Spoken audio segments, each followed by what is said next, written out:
আজ একটু খাস্তা কিছু বানাই, তো চলো।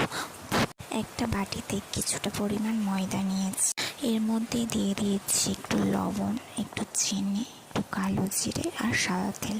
আর হ্যাঁ, এখানে আপনারা কালো জিরের পরিবর্তে জোয়ানও দিতে পারেন।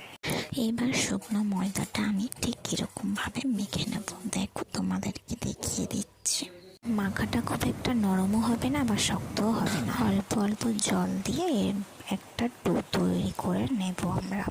দেখো, ডোটা রেডি হয়ে গেছে। এটাকে আমরা 15 মিনিটের জন্য রেস্টে রেখে দেবো। তো 15 মিনিট পর ময়দাটাকে 3টে ডো বানিয়ে নিয়েছি। এটাকে এবার রুটির মতো করে বেলে নেবো। দেখো, এবার একটা ছুরির সাহায্যে আমি নিমকির একটা শেপ দিয়ে নিয়েছি। দেখো, এবারে কড়াইয়ের মধ্যে তেলটা গরম করতে বসিয়ে দেব।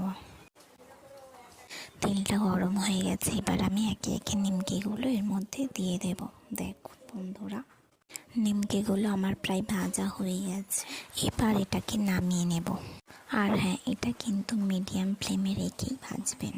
তো দেখো, নিমকিগুলো কতটা ক্রিস্পি হয়েছে, আমার তো খুব ভালো লাগলো। আপনারাও বাড়িতে একবার হলেও ট্রাই করুন।